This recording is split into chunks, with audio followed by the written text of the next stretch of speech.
It's malunggay!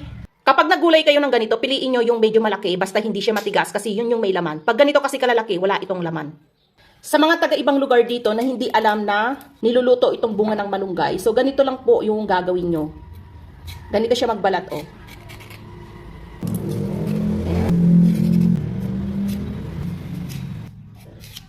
Tapos puputulin natin siya ng tamang laki lang. Ganyan. Tapos, ginaganito. Okay lang kahit may matira na mga konti-konti na green dyan. Okay lang yan. Pagkatapos natin balatan lahat, kasama natin yung kalabasa. Tapos huhugasan natin yan. Dito sa kawali natin, pangalawang gata po yung nandyan. Tapos iniga natin kanina yung kanyang tubig. Pagkatapos, saka natin ilalagay yung sibuyas, luya, at saka bawang. Maglalagay din tayo dito ng isang pirasong dinurog na paminta. Tapos patis. 2 cup lang.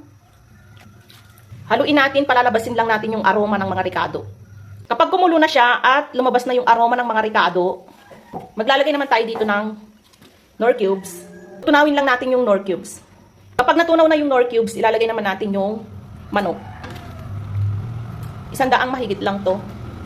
Iluto lang natin yung chicken ng saglit. Pag kumulo na siya ng ganito, haluin muna natin yan, syempre.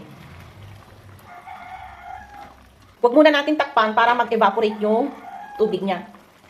Pag kukunti na yung tubig niya at nakikita nyo nagmamantika na siya, saka nyo naman ilagay yung ating gulay. Tatakpan muna natin.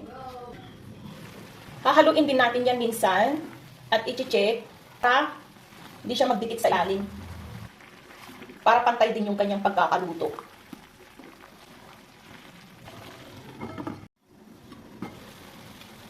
Medyo luto na siya at naiga na rin yung kanyang tubig. Ilalagay naman natin ngayon yung unang gata. Tapos haluin natin. Hindi na natin siya tatakpan para mag-evaporate na yung tubig ng gata at maglapot siya. Pag tinakpan mo na kasi, tapos nilagay mo na yung pangalawang gata, magtutubig yan. Tapos titikman natin para kung ano yung kulang, maglalagay tayo. At dahil matabang siya, maglalagay tayo ng asin. Siyempre, hahaluin natin yan ulit.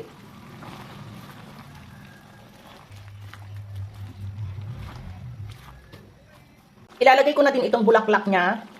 Napasama kasi ito kanina ng pagkuha ko. Sayang naman kung itatapon. Guys, sinali ko na. Lagi lang natin yan hahaluin. Baka kasi dumikit sa ilalim.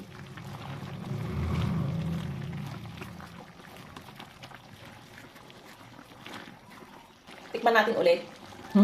Okay na. Saktong-sakto na yung lasa niya. Ayan, natutusok na yung ating bunga ng malunggay at malambot na din yung ating kalabasa. Tapos malapot na yung kanyang sabaw. Pwede na to.